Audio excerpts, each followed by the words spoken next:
Hello and welcome to a new video. If you're new to the channel, welcome. It's lovely to see you here.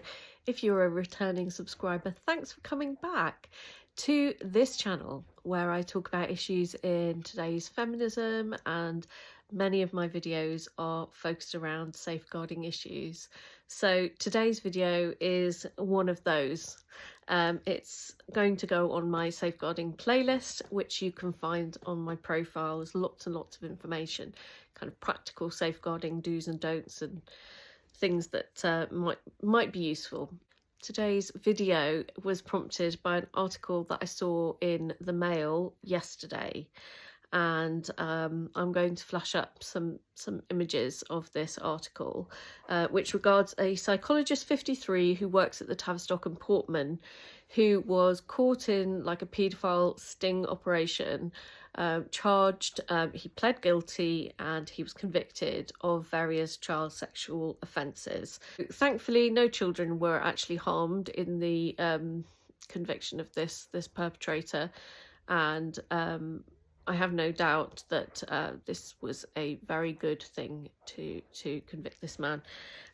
So the article gave a lot of information, and I felt it was quite worrying because of this particular paragraph, which I'm going to read out.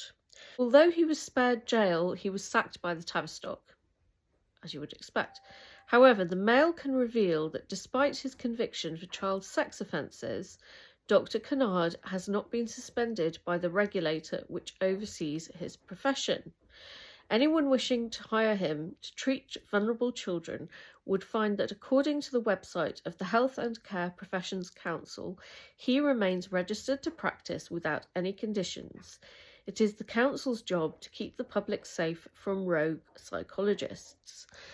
Then I'm quite familiar with the kind of HCPC processes and rules and stuff, so I thought, oh, this is something that I can look into for people, and maybe I can help explain stuff, and I can also kind of ask them, why the heck is this guy not removed from the register? So that's what I did. So the first thing I did was go and input the details that I had for him to find out if he was on the register at the HCPC. Just to check the facts, and found that yes, he does have an active registration. Now, interestingly, I spoke to the HCPC at length yesterday about this case and in general terms, and I said, you know, this article gives the impression that you know, you're not doing anything about this man, which you know, I knew wasn't the case. I knew there would be stuff going on, and I said, you know, what do you think the public would expect of people in this situation?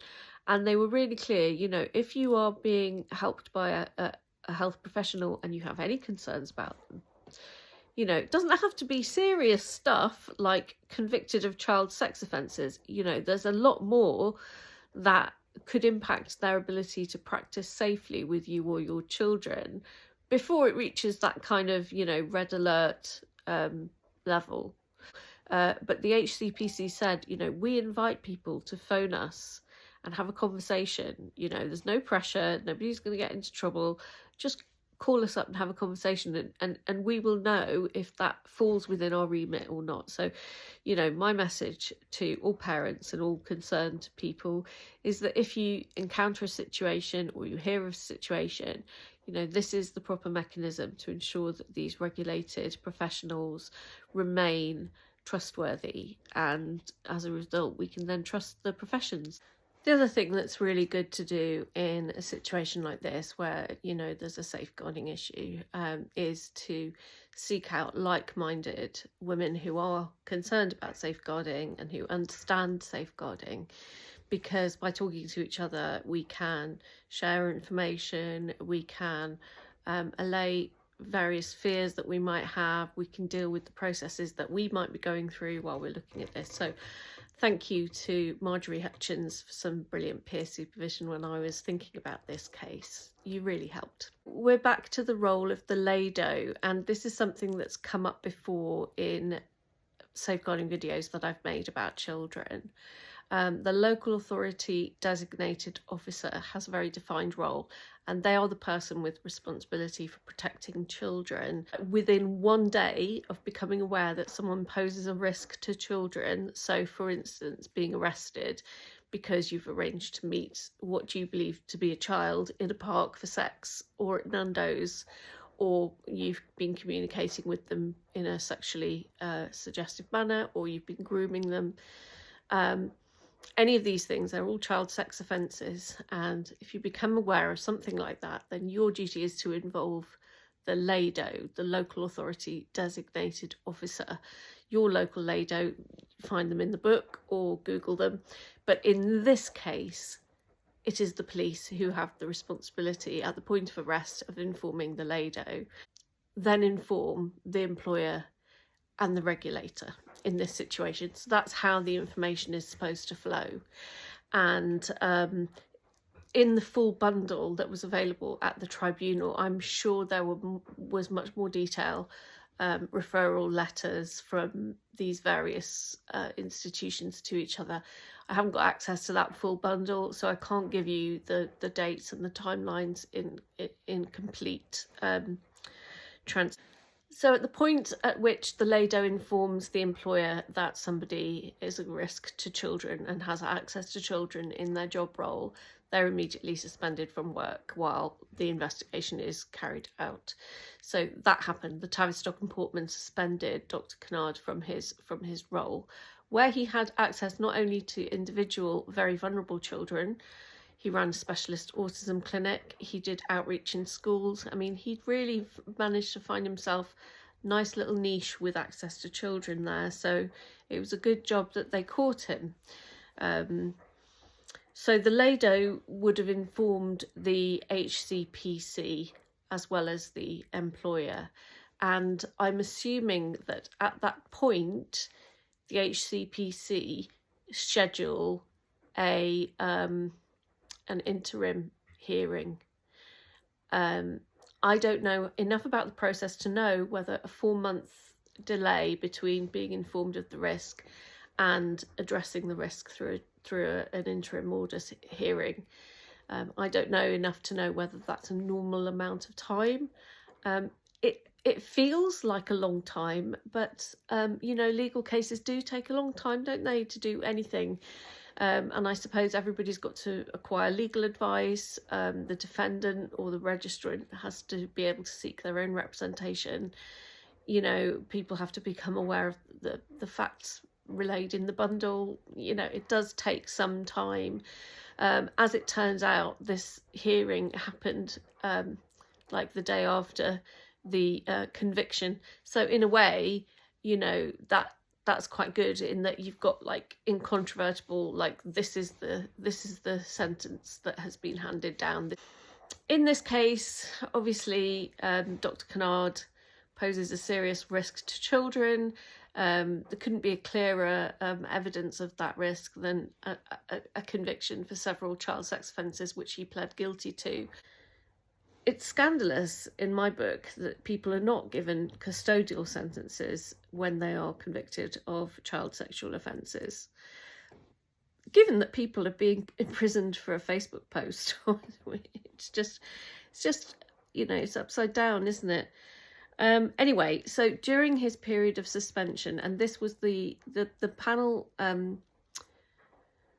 they put in place the maximum penalty that they were empowered to put in place, which is an 18-month suspension order. So that means that his licence to practice is suspended for 18 months as a result of the tribunal hearing. That's not a permanent striking off. The tribunal hearing that was just held is not able to do a permanent striking off. That's the kind of sanction that can only happen with a full tribunal rather than an interim tribunal. So he is now kind of on the list to have the full tribunal, but that takes even longer to arrange. It takes longer than the 4 months. So that will happen at some point during probably the next year, but certainly within the 18-month suspension period. At that time, I cannot imagine any circumstances in which this individual will not be struck off. I can't imagine it. However, I will keep an eye on the case. And I will let you know what actually happens when we know. the first thing to look out for is the website where it holds the details of the interim tribunal will be updated with the background to the case, the verdict, the reasoning for the verdict, all that good stuff. And they will also be updating with the date of the full tribunal when that's available. So I'll keep a good eye on that. This is not over, but this is just one guy. There was a huge interest in this case, and it was great to see that so many people were engaged with the issue and were outraged that this man wasn't just immediately struck off.